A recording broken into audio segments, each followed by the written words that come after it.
الشيعة والسنة النبوية. مفهوم السنة عندهم كل ما يصدر عن المعصوم من قول أو فعل أو تقرير.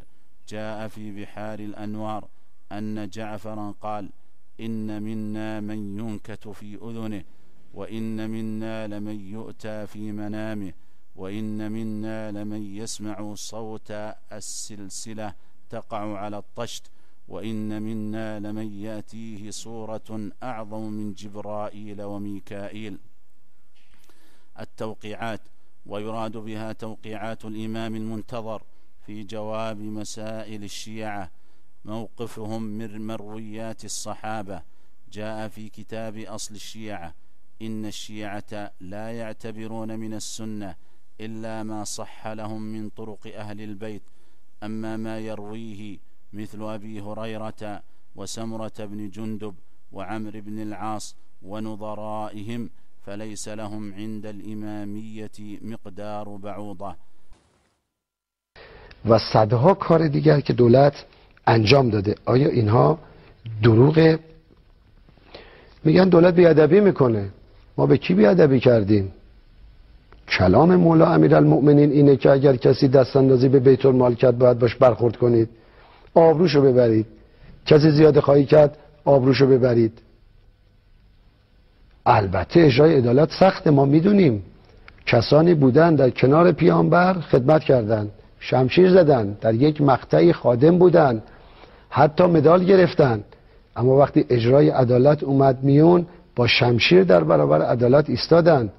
طلحه و زبیر مشهورند در تاریخ. اینها پناه بردن به اشرافیت معاویه و مورد حمایت معاویه قرار گرفتند. بنابراین برخورد با آدم هایی که دستاندازی میکنن به بیت المال بی‌ادبی نیست. خدا شاهد است، من در مناظرات خیلی حرفها رو باید میزدم، فقط به خاطر اینکه شخصیت طرف مناظره آسیب میدید من اینها رو کنار گذاشتم.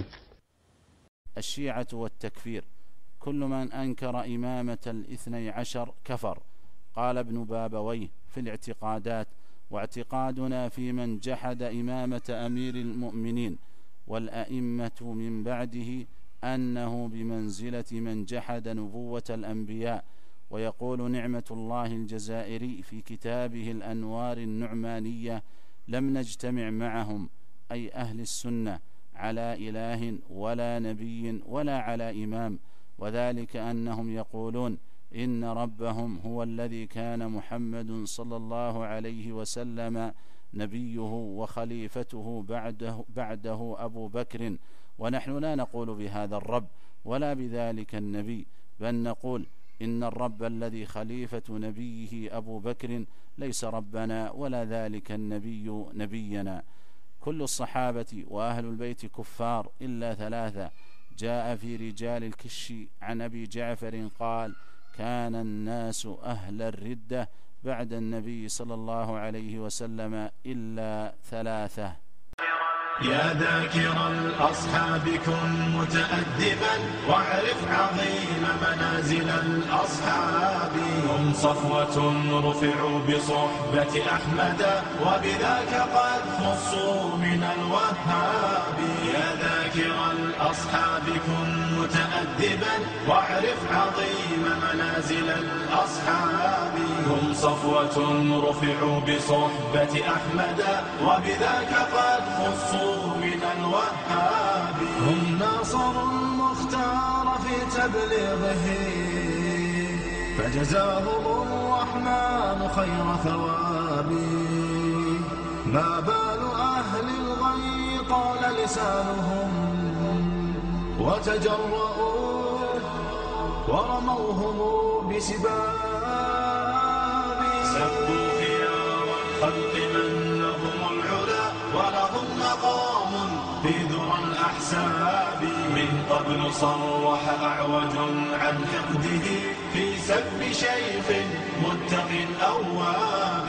يا ثاني الاثنين في الغار الذي شهدت له آيات خير كتاب. واليوم قد صدع الخبيث بجرأة ووقاحة من سافل كذاب. هذا النبي محمدا في عرضه سيعمه ذل وشر عقاب.